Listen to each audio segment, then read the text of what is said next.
Victoria and the academic procession.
Your Excellency, the Honourable Linda Dessau, AC, Governor of Victoria, Chancellor, Council, distinguished guests, ladies and gentlemen, welcome to the installation of Professor Richard Larkin, AO, as the 7th Chancellor of La Trobe University. On behalf of La Trobe University, I acknowledge the Jara people of the Kulin Nations as traditional owners of the land upon which this ceremony takes place, and La Trobe University pays its respects to their elders past and present. I would now like to introduce Professor Keith Nugent, Deputy Vice-Chancellor, Research of La Trobe University. Keith.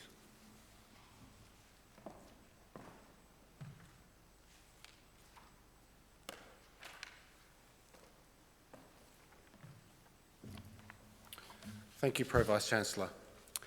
Governor, Minister, Chancellor, Chancellors, Deputy Chancellor, Council, colleagues, distinguished guests, ladies and gentlemen, it gives me great pleasure to be representing the Vice-Chancellor, Professor John Dewar, today at the installation of La Trobe's 7th Chancellor, Professor Richard G. Larkins, AO. 2017, I think, as we all know, is a significant year for La Trobe as we celebrate 50 years since the university was officially opened by the Victorian Premier, Sir Henry Bolte. On the 8th of March 1967, 50 years ago, La Trobe's first Chancellor, Sir Archibald Glenn, was installed. Just as we're witnessing today, Sir Archibald's installation was presided over by the then Governor of Victoria, Sir Rowan Delacombe. Sir Archibald's role in the formation of La Trobe cannot be understated. He was a chief advisor to the state government on the establishment of a third university for Victoria. He selected the site in Bundoora, and he oversaw the appointment of the Academic Planning Board and the recruitment of key staff, including the Vice-Chancellor. La Trobe University was itself named for the first Lieutenant Governor of Victoria, Charles Joseph La Trobe. He had a love of the Australian environment and its conservation, an ambitious plan to transform the then colony of Victoria, and a concern for the welfare of the first Australians. He was a man deeply driven by progressive social values. That sentiment is echoed today in the university's founding mission and inspired a tradition that does indeed continue to today, a commitment to research excellence and to the increasing attainment of higher education by students from all walks of life. This mission is enabled by our regional campuses in Mildura, Shepparton, Albury-Wodonga, and of course here in Bendigo. La Trobe is Victoria's largest provider of university education in regional Victoria. We're committed to providing quality tertiary education to these communities. The majority of our regional graduates develop careers in their local areas, building strong communities in regional Victoria and reducing the flow of young people to the capital cities. Although the Bendigo campus itself was established in 1991, halfway through the university's 50 years, Bendigo has been involved since the beginning.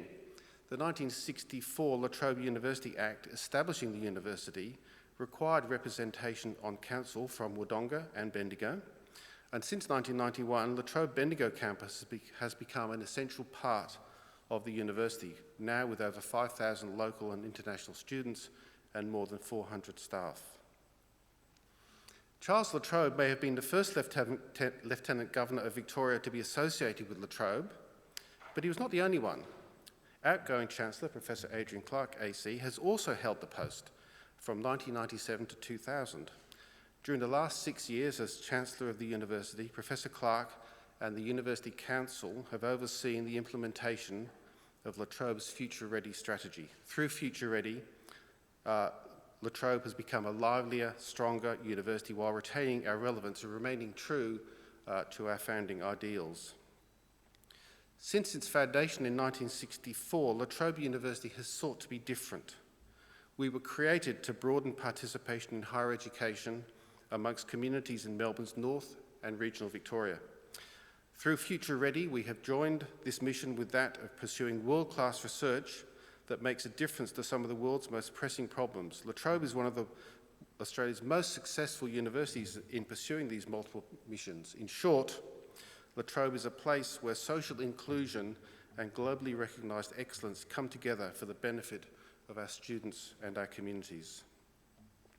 While pursuing this distinctive path, we still measure ourselves against the rest of the sector. And by many measures, including total research income, La Trobe is one of the top 3 universities in Victoria. And now, for the first time, La Trobe University is ranked in the global top 400 by all 3 major ranking agencies, the QS, the Times Higher Education, and the Academic Ranking of World Universities, also known as the Shanghai Ranking. The development and implementation of Future Ready was a mammoth task. I know that the university executive and broader community joins me in thanking Professor Clark for the support and leadership that she and the University Council have provided during this time and during her entire tenure as Chancellor. So as each new Chancellor starts their term, we have an opportunity to reflect on the current state of higher education in Australia, and more broadly, in a time of fake news and alternative facts, the role of universities to provide quality, trusted evidence and analysis is more important than ever. The National Innovation and Science Agenda, for example, is already impacting the higher education sector, driving universities to become more engaged with end users of their research, our communities and partners, as well as with industry. It's worth noting that La Trobe is currently placed 3rd in Victoria for industry engagement, as measured by income generated by collaborative research. We're ranked 13th nationally by the same measure, but we must continue to prioritise new engagement activities if we wish to retain and build on our position as a highly connected and engaged university. One of these new activities is the La Trobe Accelerator Program. The program, which was awarded $1 million in funding from the state government last year, will unlock the innovation that exists within our regional communities, particularly here in Bendigo. Through the program, we aim to create an innovative ecosystem in regional Victoria that is open to all. The Accelerator Program is one of La Trobe's responses to the ever-changing higher education environment. It underlines our ongoing commitment to having an impact right across the state around all of our campuses. So 2017 is the final year of the Future Ready strategy, and so in this, our 50th year, we have the opportunity to ensure that we can maintain our inventive tradition in an area of rapid change by reshaping what a great university can look like. The incoming Chancellor, Professor Richard Larkins, will be ideally suited to shepherd La Trobe through this process. Professor Larkins has decades of experience in the higher education sector, most recently serving on La Trobe's University Council. His experience in executive roles is exemplified by his time as Vice-Chancellor at Monash University and includes periods of time as the Dean of the Faculty of Medicine, Dentistry and Health Sciences at the University of Melbourne. He was also Chair of Universities Australia, President of the Royal Australian College of Physicians and Chair of the National Health and Medical Research Council. His 2 terms as a member of the Prime Minister's Science, Engineering and Innovation Council will ensure that La Trobe University has expert oversight and guidance as we adjust to the implementation of the National Innovation and Science Agenda, but also as we adjust to the new and evolving expectations of universities. After finishing his medical degree, winning 13 of the 15 special prizes in his final year, Professor Larkins went on to complete an MD and PhD specialising in endocrinology.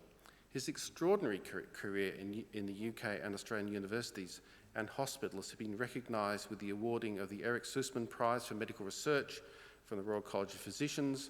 He was also awarded the Sir William Upjohn and Brandless Medals from the University of Melbourne, where he was a staff member for over 20 years.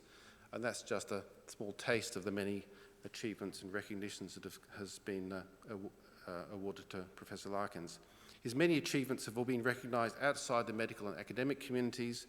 He was made an Officer of the Order of Australia in 2002 and received the Centenary Federation Medal in 2003. La Trobe University welcomes the appointment of Professor Larkins to the position of Chancellor, and we look forward to working with him as the university solidifies its place as an established institution within the Australian higher education landscape. So with this in mind, I call upon the Deputy Chancellor, Dr. Philip Moores, AO, to deliver the proclamation of the appointment of Chancellor.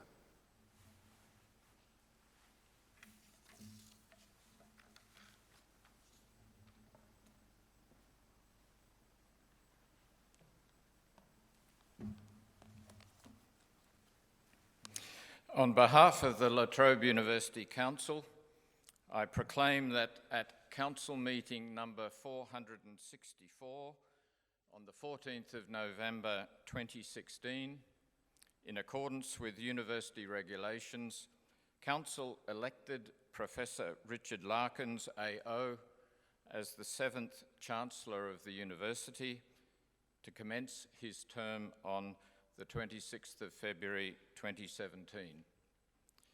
It is a great pleasure to welcome to the University Her Excellency the Honourable Linda Dessau, AC, Governor of Victoria. I now invite the Governor to address us before formally installing Professor Larkins as Chancellor.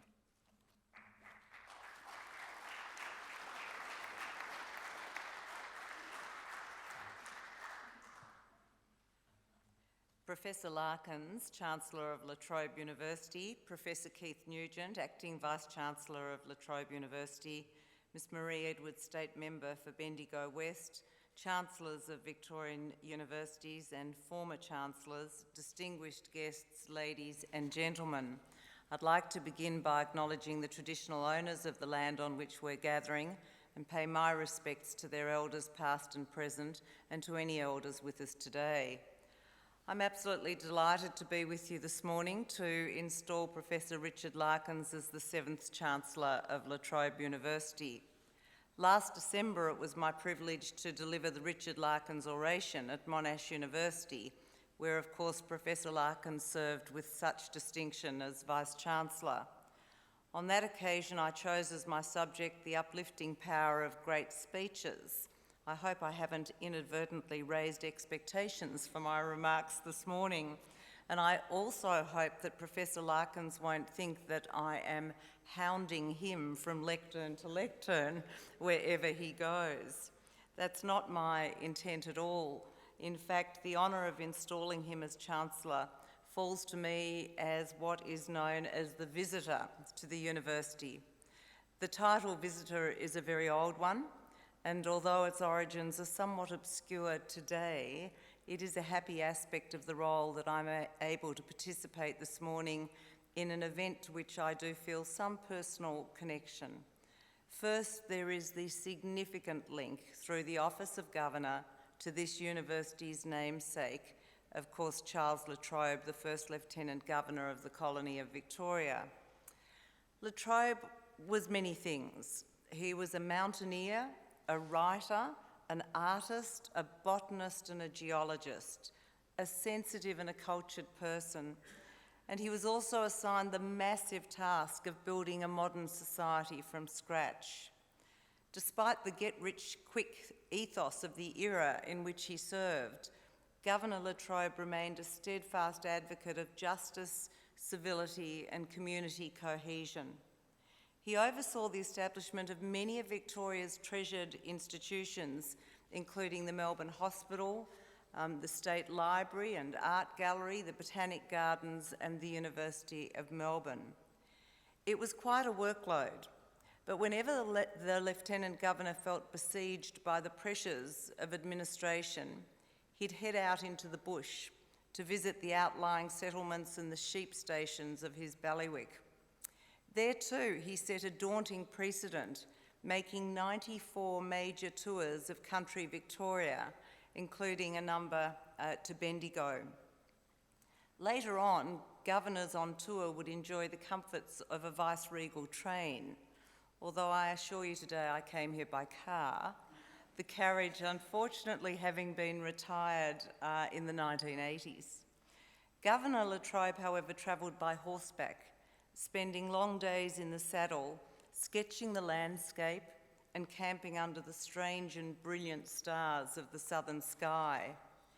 He would surely be delighted to know that Victoria's third university bears his name and that he's established such a vibrant campus here in a place that he fondly knew at that time as a rather rough and unsophisticated settlement. The Bendigo effect had not yet kicked in. Most of all, he would be honoured to see how the ideals that he cherished have endured in La Trobe University. This university was truly founded with a boldly idealistic and forward-looking spirit.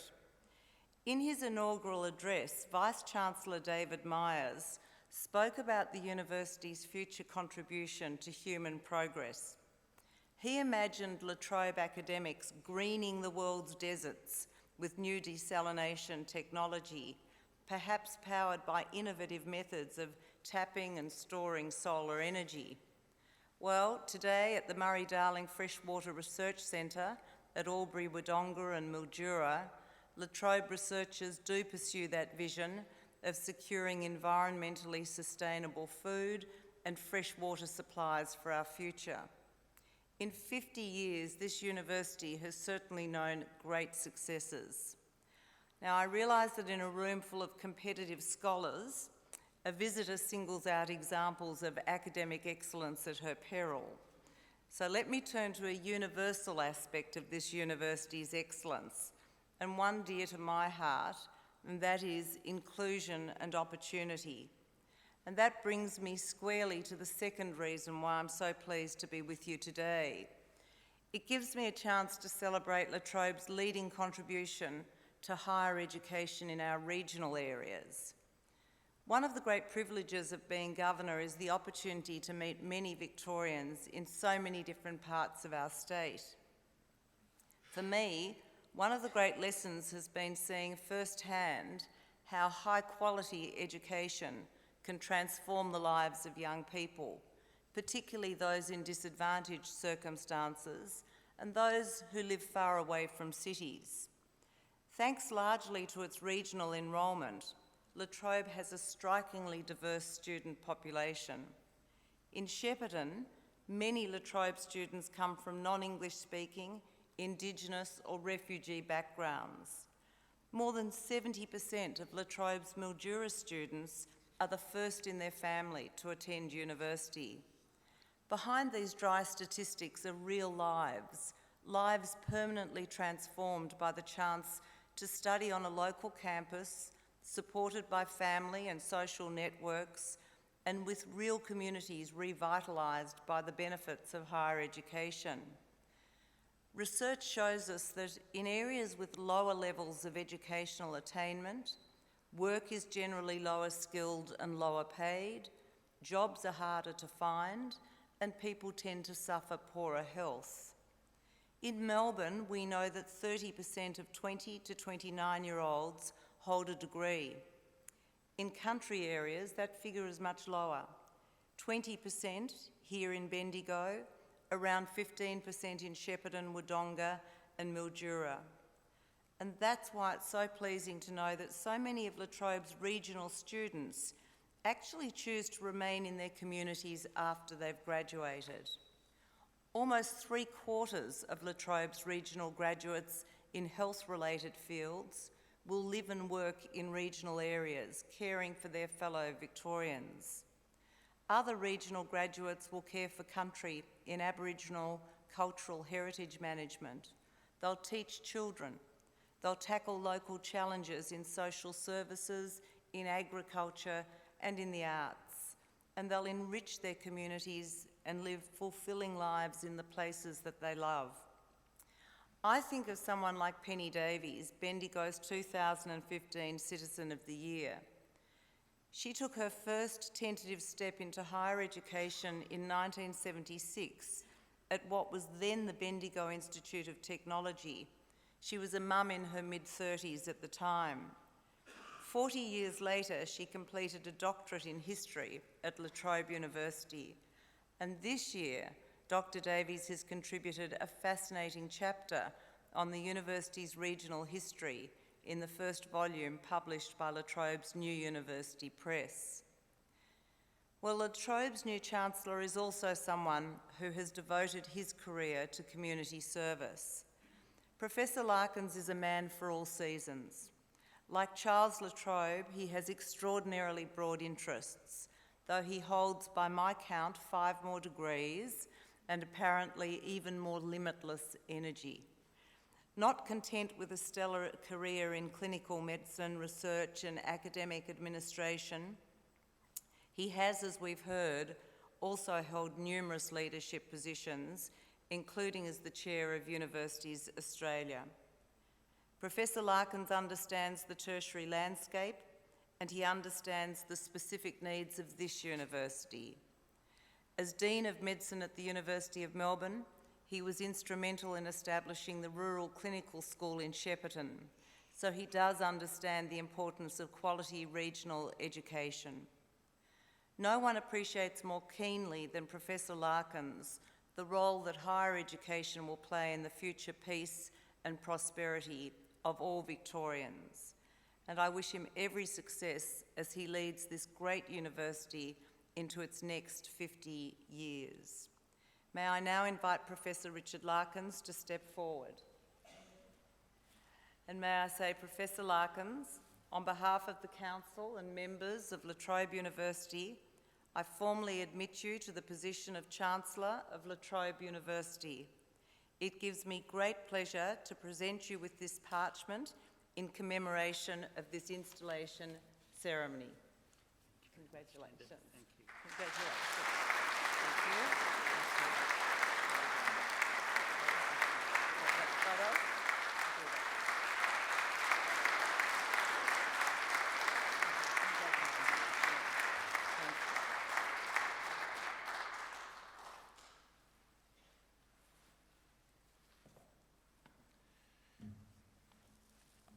Thank you, Governor, for your address today. I now invite Professor Adrian E. Clark, AC, the 6th Chancellor of La Trobe University, to present Professor Larkin with his robes of office. The Chancellor will then deliver the occasional address. Professor Clark.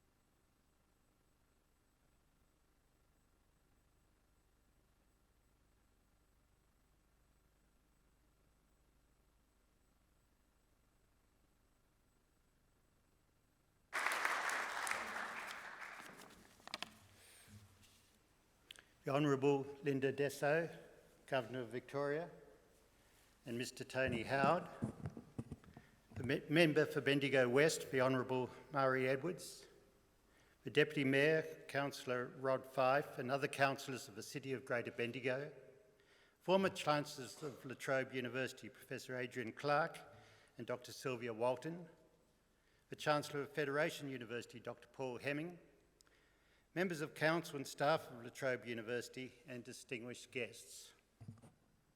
I acknowledge the traditional owners of the land on which we meet, the Jara people of the Kulin Nations, and pay my respects to their elders past and present. I thank the Governor and Professor Nugent for their generous remarks. It's a very great honour for me to be installed as the Chancellor of La Trobe University and to follow in the footsteps of my very distinguished predecessor, Professor Adrian Clark, who led the Council of the University with such panache and skill for 6 years. It is particularly exciting to have this role in the year La Trobe celebrates 50 years since the intake of its first students. I'm very pleased to have been elected to this role by Council for 2 reasons. The first reason relates to the role of universities in general and their importance to the future of Australia and the world at large. The second reason is La Trobe specific and relates to its very special place amongst Australia's universities. I will expand on both reasons. I love universities and the role they play. My recidivism with respect to positions within universities and my promiscuity with respect to the universities with which I've been associated can be attributed to this addiction. Despite the need for responsible and at times stringent financial management, burdensome levels of reporting and accusations of corporatisation and loss of soul, universities by and large remain devoted to the advancement of knowledge through research, fostering scholarship and creativity, and transmission of knowledge through education. They are still, for the most part, independent of political control, and they are committed to honest inquiry and expert contribution to public debate.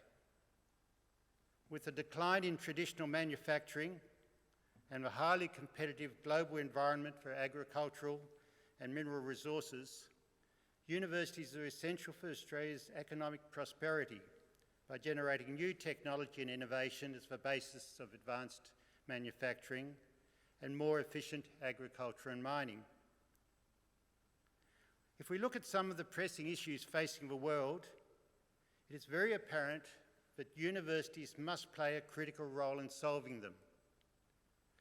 Climate change, environmental degradation, food and water to sustain 9 billion people by the middle of this century, the supply of clean, affordable energy, the challenge of new and re-emergent infectious diseases, and the need to develop global systems of governance and trade in an environment where nations cannot thrive in isolation, all require innovative solutions and enlightened leadership.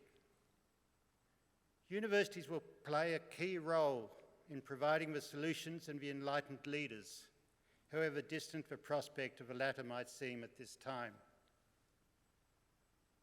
Moreover, universities provide life-transforming opportunities for bright and industrious young people, no matter what their background. One of the more positive statistics coming from the Prime Minister's recent Closing the Gap report is that Indigenous university graduates fare just as well, or even slightly better, than non-Indigenous university graduates in terms of employment and other outcomes. In other words, there is no gap for Indigenous graduates. Even though the proportion of the Indigenous population receiving tertiary education is still lower than that for non-Indigenous people, this proportion is steadily increasing. Clearly, success at tertiary levels depends on excellent early childhood, primary school and secondary school attendance and achievement, and it is pleasing to see this whole pathway improving. Of course, it is not only Indigenous young people who have historically been disadvantaged with respect to access to university education. Students from the lowest socio-economic demographic and from rural and regional areas have long been underrepresented in tertiary education. Universities have been seeking to improve access for students from these demographics, and by so doing admitting many more first-in-family university students and providing them with the opportunity for more stimulating and rewarding employment and a broader background to enrich their future. A fully engaged university strengthens the community in which it is embedded. It serves as a focus for cultural and educational activities for everyone around who seeks to take up the opportunity. It provides the experts whose social commentary allows some correction of the extreme views we see aired in this so-called counterfactual era, where populism, conspiracy theories and anti-science seem to receive so much public airing, not only by people previously regarded as slightly or completely unhinged, but also by elected politicians and the media. Finally, our universities have been enormously successful at engaging internationally. Collaborative research networks, international student exchanges, and the attraction of students to our universities from all over the world have led to an incredibly rich, multicultural campus environment. Alumni of Australian universities occupy key political, public service, academic and business positions throughout Asia, and their knowledge of Australia and the personal linkages they have in Australia are incredibly valuable in advancing Australia's diplomatic and trade interests. Incredibly, in addition to these benefits, the annual income generated by the education of international students by Australian universities is calculated to be over $20 billion, which is only exceeded in terms of export dollars earned by minerals, mainly iron ore, and fossil fuels, mainly coal and liquid natural gas. So good universities are critical to ensure a strong economy, a sustainable environment, a healthy population, and an engaged, informed, and culturally enriched community. They face new challenges in an era where information is available literally at our fingertips. They must make the campus experience truly rewarding by imparting communication and other interpersonal skills, problem solving and critical reasoning, and a range of other generic skills that will be transferable in the exciting and unpredictable careers our graduates will follow. But they are rising to these challenges in a way which makes our universities more exciting than ever. I hope you now understand my excitement at once more having a senior role within a university. But why La Trobe? The first reason is that La Trobe asked me, and at this stage of my professional career, I have a general policy that if someone asks me to do something, I say yes, or else people will stop asking, and then the relevance deprivation syndrome will strike. But there are other reasons that I was delighted when Adrian Clark invited me to join the Council, and very pleased to be chosen by Council to be Chancellor. And we've heard a few of these from the earlier speakers. First, La Trobe has a history of wonderful contribution to scholarly activity, scientific research, public policy and debate.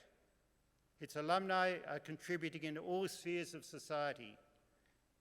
And considering that it is only 50 years old, the achievements of its academic staff and alumni have been phenomenal. I also like the way that La Trobe is always a bit on the edge, challenging accepted social attitudes and speaking up for the marginalised in the community and in the wider world. Secondly, not only has La Trobe established a reputation for excellence, but it's also provided opportunity for many students who would not otherwise be able to go to university. Two recent statistics demonstrate this. For the last 3 years, La Trobe has exceeded the target set in the Bradley Review of 20% of commencing students coming from the lowest socio-economic quartile. In addition, the percentage of Indigenous students enrolling this year has reached parity with the number expected based on the population demographics. The third reason I'm so excited about being Chancellor of this university, already referred to, is that La Trobe University is committed to its regional campuses. I'm a great believer in the role of regional campuses of high-quality international class universities. Such campuses provide an opportunity to rural and regional students to attend university when there would be no possibility for the student to move to the city and attend a city campus. They also engage with local communities, businesses and industry to perform locally relevant research. They provide local employment and are the engines for economic success of the regions in which they reside. My decision to have this ceremony in Bendigo reflects my support for the regional campuses of La Trobe. The fourth reason is that I believe that La Trobe is ideally situated to address one of the biggest challenges facing the world. How will the planet feed 9 billion people by the middle of the century? La Trobe academics are undertaking much exciting research, but I believe the university has a particular opportunity in agricultural biotechnology, with its proud history in this field, its new facility at Bandura, its unique partnership with the Victorian Government, and its regional campuses. Finally, I'm really excited about the trajectory this university is on. Under the outstanding leadership of the Vice-Chancellor, it has improved its research performance dramatically, has partnered with a number of cultural and sporting institutions and with industry, and is working to ensure that the student experience is exceptional in every sense. I hope that everyone associated with La Trobe shares the excitement I feel in La Trobe's 50th year of educating, inspiring young people from all walks of life. So I'm thrilled to be in this position and look forward with much excitement to the next 2 years. I would not have achieved any of the things I have without the support of my wife, Caroline. Coincidentally, we married just 2 months before La Trobe took in its first students. She has stood behind and beside me during some challenging times, as well as during more rewarding times, and she has been the stalwart in bringing up our 3 wonderful children. She gave up a successful and personally fulfilling role as a student counsellor to help me when I became Vice-Chancellor of Monash, and in that role was incredibly adept. No one is better at spotting the socially isolated individual at social functions and going to talk with them and making them feel included. So if Caroline comes to speak to you after this ceremony, you should seriously question your social skills.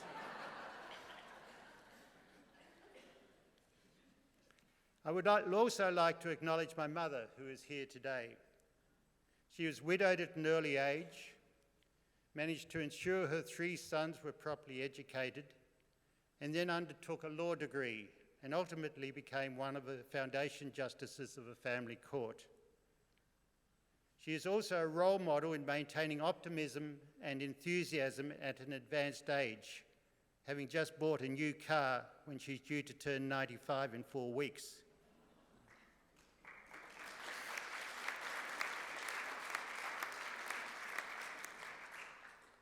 It is fitting that the Governor, whom I thank for installing me with such flair, was also a Justice of a Family Court.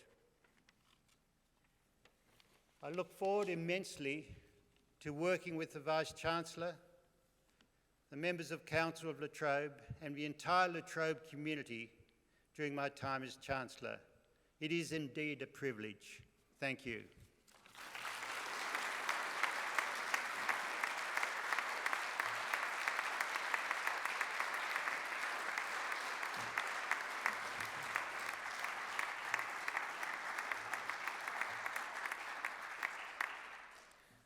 Thank you, Chancellor, for addressing us at such an important ceremony for La Trobe University.